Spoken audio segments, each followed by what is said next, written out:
Shabbat shalom, me homies. What's up, y'all? This brother Yakub with Drew. You already know how that go.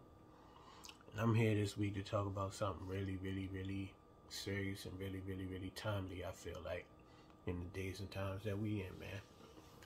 We just gonna talk about staying the course. Because I remember it was a song from Tupac, I think it was called Smile. And he said some of the things, or I don't know exactly what he said, I paraphrase it. He's like, man, you're going to see some things, or some of the things you get ready to see is going to make it hard to smile, you know? Some of the things that we're going to see, have already seen, and will see very shortly is going to make it very hard to stay the course and continue to try to do the right thing and try to do what the book says, you know? But I'm just here to say that there is a reward for those of us who are able to stay the course and stay on the right track, stay on track. So just here to basically encourage all of y'all, my brothers and sisters, who take the time to check me out whenever I feel like I got a word and I pop on. Because that's one thing about me, why I probably never have like a large following. Like, I watch a lot of my brothers, and I'm encouraged by a lot of my brothers. But the one thing that they have, well, everybody got their different things. Everybody got their callings and their gifts, and everybody have their areas of expertise and stuff like that. But one thing I see amongst the content creators who have like larger followings, they're very consistent with putting out messages. You know, like you might get, you know, you're going to get one a day from this one. So you already know to check in, like, oh man, let me see what my man over here talking about. Or if it's not one a day, you know, you get one a week from certain creators and stuff like that. But me, I'm just like torn between just doing something to have something up so people can say, you know, like, we know consistently we can check your page at least this day of the week and we know we gonna get something. And then when they don't go there that day and there's nothing there or whatever like that, then they stop looking for something. But I'm just a person who believes very firmly, and I'm sorry if y'all can see my arm moving. A mosquito got me earlier, so, and I don't do good with mosquito bites. My mom used to always be like, stop scratching it, put something on it and leave it alone, baby. But I don't do well with that. Like, I just be digging. Next thing I know, I done made a mess. But anyway, enough about that. I'm just a person who believes in the philosophy. Is I don't know who said it. It was one of the great philosophers, Plato or Sophocles, or one of them people.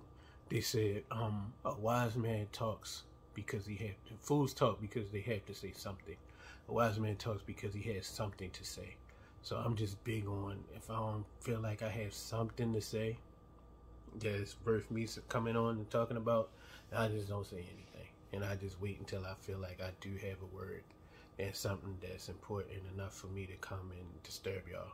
Because another thing, I'm an introvert, and I remember it's one of my favorite memes that said, talk only if your noise that you're going to be making from talking is more beautiful than the silence. And sometimes the silence be beautiful, and I feel like I really got nothing to say that's worth disturbing y'all. So that's why I'm not on a more consistent basis or a very routine schedule and stuff like that.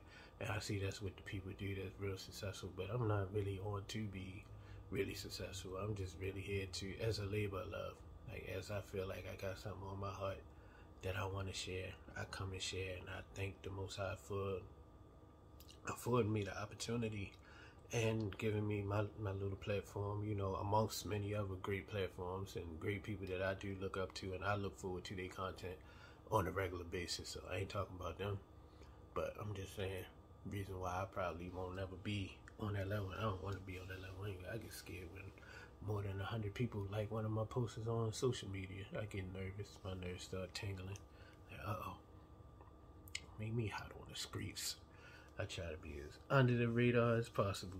Not saying don't like my stuff, because it do make you feel nice when you see somebody actually took the time to watch the stuff and liked it. But I'm just funny with certain stuff. Pay me no mind. I'm probably just weird.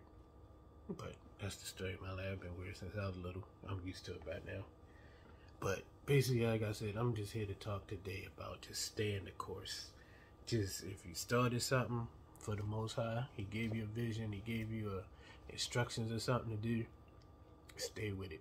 Don't let nothing you see discourage you. Don't get like, oh man, I've been doing this for all this time and I'm not seeing no benefits, or I see other people doing the exact opposite and they seem like they the ones that's getting blessed, and I'm over here trying to do the right thing and everything going wrong for me, you know.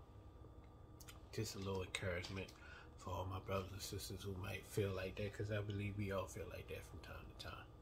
So we're going to start off in the New Testament. We're going to go backwards because we're going to start in the New Testament and then we're going to end up in my favorite, the good old OT. So let's go. Start out with Galatians 6 and 9.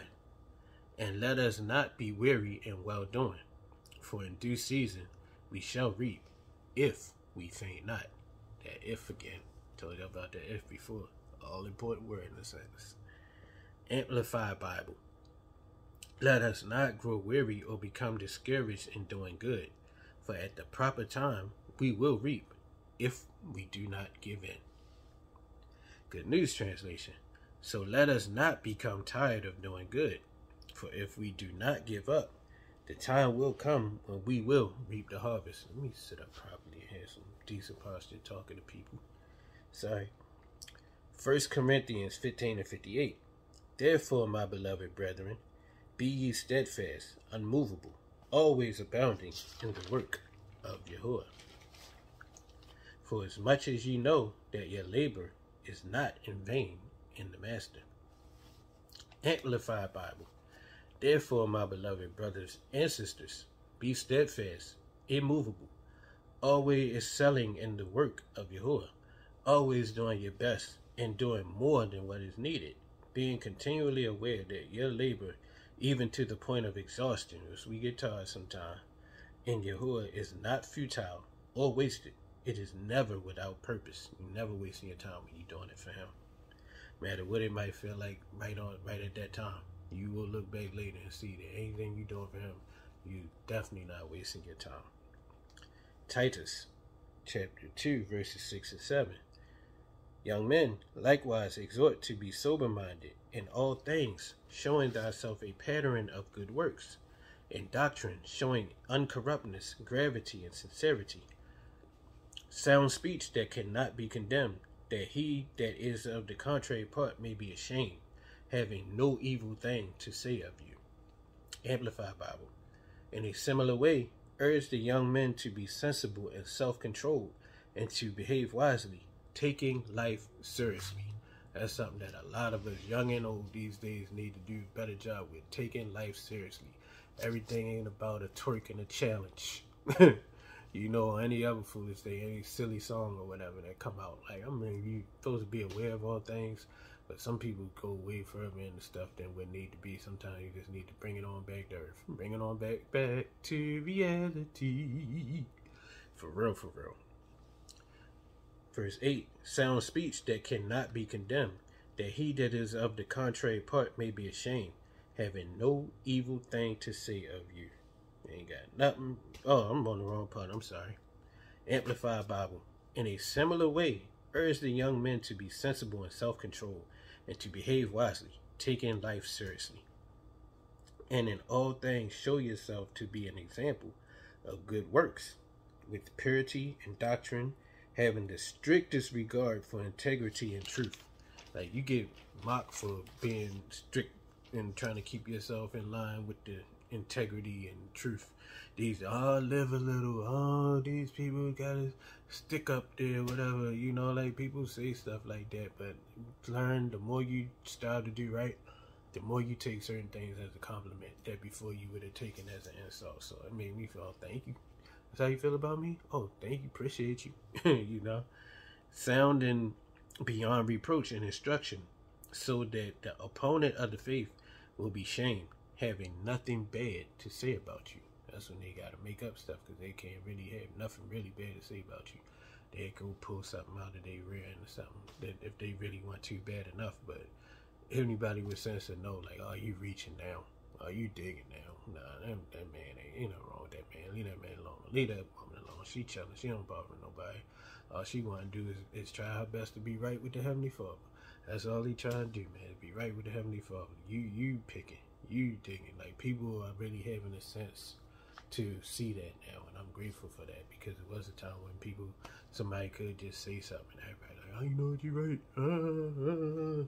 Like, it's a meme that got a person with a small brain, 3 people with a small brain, and they pointing as a person with a big brain, and they sitting on the ground, and the people with the small brains is pointing, they're like, and that happens a lot. But I'm thankful that in these days I'm seeing more and more people that's waking up and they not going for the BS like that. There's gonna be some, it's gonna be many, but if you got a remnant, you got a few that really know what's going on, and you can keep close with them, and lock in with them, and let the peanut gallery do what the peanut gallery gonna do, because that's what the peanut gallery does. My mama told me that a long time ago. It took me to all this time till I got gray hair for me to really realize that she was telling me nothing but the truth. I got it now, though. All praises to the Most High. Alright, let's get into the Psalms, one of my favorite books. Psalm 126, verse 5. They that sow in tears shall reap in joy. New Living Translation. Those who plant in tears will harvest with shouts of joy. You're going to be super happy. Proverbs 11:18. The wicked worketh a deceitful work, but to him that soweth righteousness shall be a sure reward. New Living Translation. Evil people get rich for the moment, but the reward of the godly will last. Excuse me. Amplified Bible. The wicked man earns deceptive wages, but he who sows righteousness and lives his life with integrity, there's that word again, will have a true reward that is both permanent and satisfying.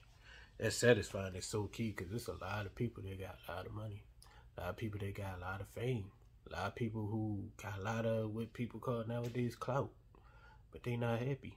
Like, you see these people, like I used to say all the time, when you see random pictures where they catch off guard pictures of a lot of celebrities, you very rarely that you find one of that person smiling or looking genuinely happy. And this goes across the board. Not saying that there are none, because I'm sure that somebody could comment and show me some, or if they my friend on other social media, they show me some pictures, some caught off guard pictures of some celebrities smiling. But the ones that I know, that I usually come across, they never look like they're smiling. They always look like they either thinking real hard, or some of them really just look sad. You know, so it's like, what's the use of having a reward if it's not gonna make you smile? Like, you have all the riches in the world and you still not happy, still feel empty inside. Like what a man said from Transformers, Shia LaBeouf, he said there was a God-sized hole in his heart that only the Most High could fill. You know, like, no matter what riches he had, no matter what, how much big bag that he came across, you know, like, until he had that hole filled, he was always going to feel emptiness in him. And so, like it says right here, the godly will have a true reward that is both permanent, which means nobody can take it away from you, no matter how much somebody might hate, no matter how much somebody might try to do what they call blackballing or whatever. And this don't just happen in industry life. This happens in all walks of life. You know, like, somebody will hate on you and try to get you up out, play you up out your position, or get you to play yourself up out your position. When you one of the Most High's people, that won't happen. And your reward that you get will be enough to satisfy you. Some people work and never even really enjoy themselves. Like, they motivation is being afraid of being back the way how they were, being back the way they were, or being broke, or being up above, in their mind, up above other people because of what they have. That's their motivation to keep going. When you have this reward from the Heavenly Father, you can even kick back and relax a little bit, because you know it ain't going nowhere. You know, it says permanent. Read it again. The wicked man earns deceptive wages. Deceptive mean they fooling y'all. They not fooling that particular person, because they know they miserable. They know if they wicked and they had to do wicked things to get where they at. And this is what we speaking about. We're not speaking about everybody who has anything, or anybody who has riches or has success or anything like that, because that's just on some hating stuff to do that and say that, generalize like that. You can never generalize. I learned that because I've watched people generalize about situations that I've been in, and I can clearly say, like, man, that never happened to me. I never had those experiences, so I try to never generalize. But we're being very specific here. who was talking about it, said the wicked man earns deceptive wages. So like even when they get them wages, they look good to the people on the outside looking in. They like, oh man, yo got it, yo done it, yo did that. But then these same people go home and somehow drown themselves in alcohol, take all the drugs until they overdose and all that type of stuff, which is very common. And I'm using it as an example. It's not the only place. It's like in Hollywood. You see the people overdose and, man, this man's at the top of the world. He have this, he have that, he have a beautiful woman, he just bought a couple $1 million mansion or whatever like that. What reason would he have to be depressed? You don't know people's lives behind doors. None of us do. Like it says, they earn deceptive wages. They fooling other people, but they ain't fooling that person, and they definitely ain't fooling the one who says how it looks low. They earn deceptive wages. But he who sows righteousness and lives his life with integrity, look that word up, integrity. If you don't already know what it means, I know y'all smart that watch me, so most of y'all already know what it means. Will have a true reward that is both permanent and satisfying. That's what I'm holding out for. You can keep the deceptive wages. I'll be regular. I'll be whatever you want to call me, but I love that because I can look in the mirror, can look at myself in the mirror and know that I'm not doing nothing to nobody to get my little bit of wages. What they say, a little that a righteous man has is better than I'm gonna read that one. I'm gonna read that one because it goes perfectly with what we're talking about right now. It's also in Psalms. It's in Psalm 37. If you want to get there before me, I'm gonna tell you what verse in a second. This is Psalms 37, verse 16. Wait on it to load up. It says, a little that a righteous man has is better than the riches of many wicked. And then verse 17 says, for the arms of the wicked shall be broken, but the Most High, Yah, upholdeth the righteous. And I'm going to read it from the New Living Translation for a little bit more clarity, just in case. It says, it is better to be godly and have little than to be evil and rich. Basically saying the same exact thing. For the strength of the wicked will be shattered, but Yahuwah, Yah, Abba Yah, Father Yah, the Most High takes care of the godly. I'd rather him take care of me. Live right and let him take care of me. Might not come right out of my pocket. Like, you know how you might have parents when you're young. Well, I mean, some people still got their parents when they're older, but me, I had my parents when I was young. And I might not have a dime in my pocket, but my mama and my pop right with me. So if I walk through the mall and I point out something, if I want a lemonade or if I want some great cookies or whatever like that, I know I'm good because I know they got me. So me, I might be walking through this world and I might not have too much in my pockets. I have my wages that I work for and earn, but it might not be enough for something that I might want.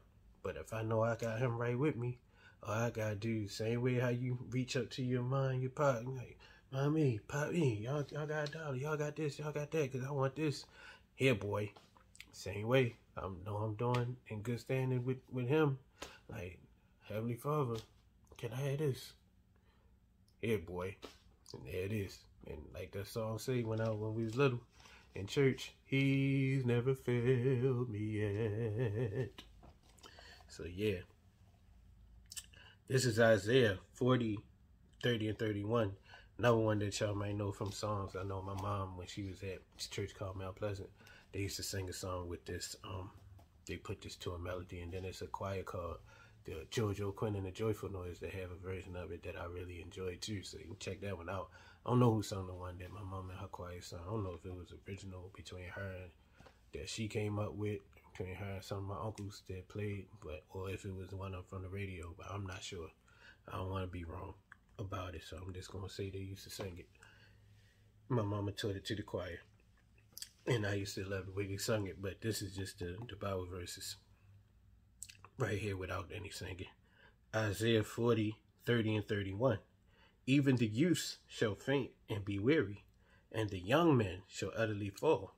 But they that wait upon Yahuwah, the Most High, shall renew their strength. They shall mount up with wings as eagles. They shall run and not get weary, and they shall walk and not faint. That's plain. I don't need no other translation on that one. That's plain and straight up. And this is what I seek to be able to say. I feel like this some days, but I pray that the Most High will give me the strength to continue on in that way. This is Psalm 71:7. It says, I am as a wonder unto many, but thou art my strong refuge. It says, New Living Translation, my life is an example to many, because you, O Most High, have been my strength and protection. Like, people just look at you, and sometimes when they say a example or wonder, sometimes it's a good thing, but sometimes it's not a good thing. Sometimes people that hate you and have done things and threw monkey wrenches in your path and have blackballed you or done all type of secret things behind your back, told people and convinced people that you're a horrible person and stuff like that, like unfairly and unjustly, and people believed them, all types of stuff. But you still going, still maintaining, you still got your peace of mind, you still got food in your refrigerator, and you still got a roof over your head and clothes on your back. They wonder, how is he still going? How is he still able to make it? And this is how. Because the Most High, I am as a wonder unto many, but thou art my strong refuge. The Most High keep you. He says he's all over me, and he's keeping me alive. And I thank him for it. And this is the flip side of that, which also happens to a lot of us, and I'm sure y'all will be able to relate to this. Ezekiel 33:32.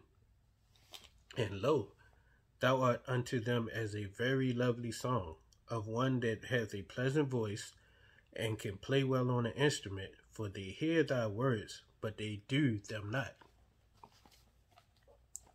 New Living Translation. You are very entertaining to them, like someone who sings love songs with a beautiful voice or plays fine music on an instrument. They hear what you say, but they do not act on it. I got that a lot. Even down to some of the words. Somebody told me that. Somebody I love very much told me this very recently. So I know that's how it goes too, and that can be disheartening at times too, because you really saying something, or the message you have, you feel like is super important for these people to get. And the same people just look at it like, oh, that's just him, that's how he is, or they entertain you, or because they love you, they listen to you, but they not really acting on nothing you saying. They ain't taking you but so serious.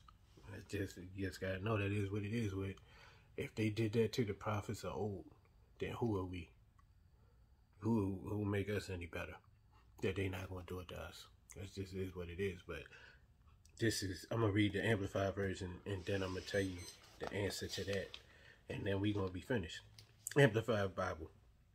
Behold, you are to them like a love song, by one who has a pleasant voice and plays well on a stringed instrument, merely to entertain them, once again, for they hear your words, but they do not practice them. But you don't gotta worry about that, because like I say to all my loved ones all the time, what I do, if I tell somebody what the Bible say, and they don't listen to me, I tell you what you don't do. You don't go to them every day, yo, I told you about that. Put that pork chop down, yo, what is you doing? I told you stop doing this, and I told you stop doing that. You know why you don't do that? Because we don't have to. This verse right here going to explain that to you straight up, and then you're not going to do that no more. Watch. Check this out. This is Ezekiel chapter 3, verse 19. Yet if thou warn the wicked, and he turn not from his wickedness, nor from his wicked ways, he shall die in his iniquity, but thou hast delivered thy soul. Amplified Bible. However, if you have warned the wicked, and he does not turn from his wickedness or from his wicked ways, he will die in his sin, but you have freed yourself from responsibility. So at the minute you say something, and you giving them the warning that the Most High told you to give them, it ain't your problem no more. You can wash your hands of it. You can leave it alone. You can let that person do whatever it is they doing. But I see them people that I done gave warning and stuff, I'm not, if I see them still doing they stuff, come on, yo, why you still doing it, yo, chill, yo. Nope. You already know what I had to say on it. So if that's what you want to do, what's up, yo? Yeah. You know, keep them. I'm pushing this way, you pushing that way. Yeah, you know, you already said what you were supposed to say. You don't got to do no arguing about it. You don't got to do none of that. The truth will fight for itself. And if you read Ezekiel 18 and 24, though, it's just the opposite. A person that is doing good, and then they go to doing wickedness, say none of the good that they was doing, all of that will be forgotten. So if that's not motivation enough to convince you to keep going the course. Matter of fact, let's read it. This is Ezekiel chapter 18, verse 24. 1 second. I wasn't prepared for this verse. Ezekiel 18 and 24. It says,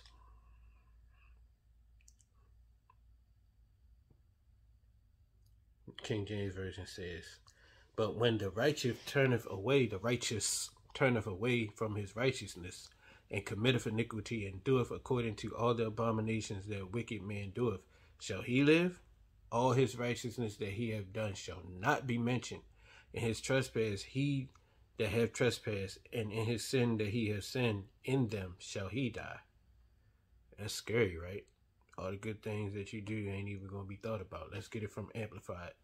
But when the righteous man turns away from his righteousness, and commits sin and acts in accordance with all the repulsive things that the wicked man does, will he live?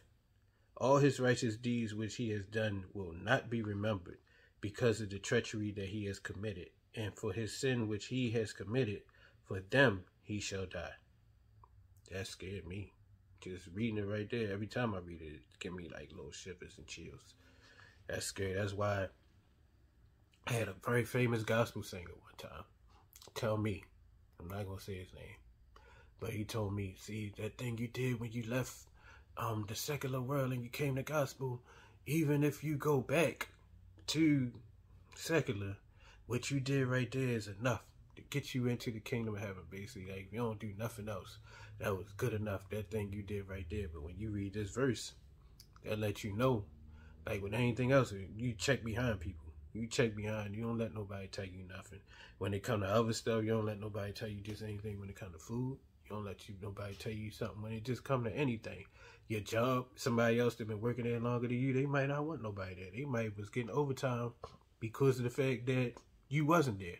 So now that you there, you stopping their overtime. So you never know. They might be telling you something to make your life easier at work, or they might be telling you something to get you shipped out of there real quick so that they can continue back getting their overtime and the benefits that they're getting from you not being there.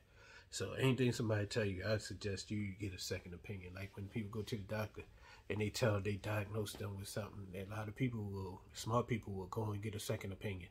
So when somebody tell you something about your soul, get a second opinion. Because like I said, that person told me, it don't matter what you do after that. The fact that you came and you dedicated your life to the Lord and you sing over here, sing gospel now, whatever you do for the rest of your life, you covered it, you good. Then I came across this verse, and I'm going to read it to you out of the New Living Translation. Make sure we got it clearly, and then we done. However, if righteous people turn from their righteous behavior and start doing sinful things and act like other sinners, should they be allowed to live? No. What the closest to say, of course not. That's what it say right here. No, of course not. All their righteous acts will be forgotten, and they will die for their sins. So if that's not incentive to convince you to stay the course and keep doing good once you start doing good, I don't know what is. It's enough for me. And with that being said, I love each and every one of y'all, and I appreciate y'all taking the time to listen to that old Woodrow speak for a little bit. I pray all the blessings of the Most High upon each and every one of y'all, especially in these days to come, that he just keep his arms and eyes on us and keep his arms of protection there to protect us and even to guide us, you know. And with that being said, shalom, Shabbat shalom, enjoy your Sabbath, or whenever you end up watching this, enjoy your day. Pray that it's the best, and I'm out of here. Most High willing, I'll be back again, sir.